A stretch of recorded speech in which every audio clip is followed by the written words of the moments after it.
Ang mabuting balita ng Panginoon ayon kay San Lucas. Noong panahong iyon, sinabi ng mga Pariseo at mga eskriba kay Jesus, ang mga alagad ni Juan ay malimit mag-ayuno at manalangin, gayon din ang alagad ng mga Pariseo, ngunit ang mga alagad mo ay patuloy ng pagkain at pag-inom. Sumagot si Jesus, pag-aayunuhin ba ninyo ang mga panauhin sa kasalan samantalang kasama pa nila ang lalaking ikinasal? Kapag wala na ang ikinasal, saka pa lamang sila mag-aayuno.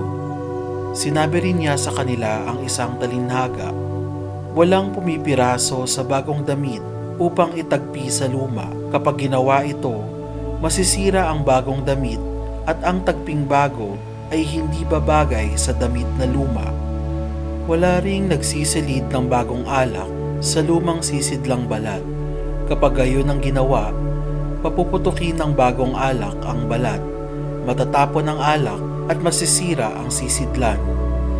Sa bagong sisidlang balat, dapat ilagay ang bagong alak at walang magkakagustong uminom ng bagong alak kapag nakainom na ng inimbak, sapagkat sasabihin niya, masarap ang inimbak.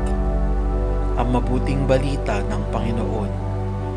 Pinupuri ka namin, Panginoong Hesukristo. Ngunit ang mga alagad mo ay patuloy ng pagkain at pag-inom. Ito ang sinabi ng mga Pariseo at mga eskriba kay Jesus, at hindi nakapagtataka kung bakit nagreklamo sila.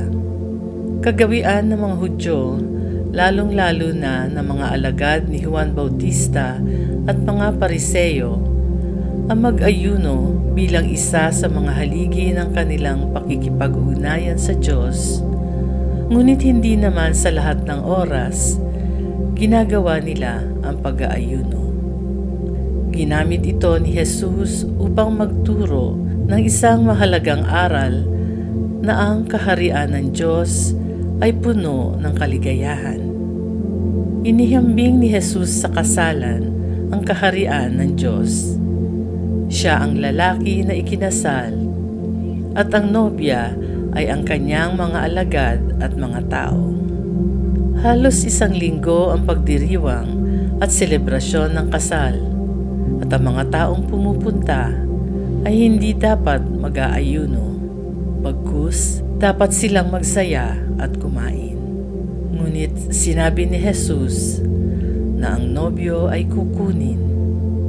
Ito ay babala ng kanyang kamatayan. Sa pamamagitan ni Jesus, ang mga tao ay muling nakapakig-ugnayan sa Diyos.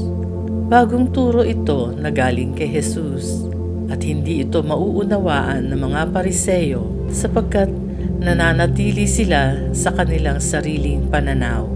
Kailangan ng bagong pananaw na nakaugat sa kalooban ng Diyos upang maunawaan ang mga turo ni Jesus. Ngunit mayayabang ang mga Pariseo at hindi nila matanggap ito. Ano ba ang nagdudulot sa iyo ng kasiyahan? Ano ba ang mga pananaw mo noon na napapalitan mo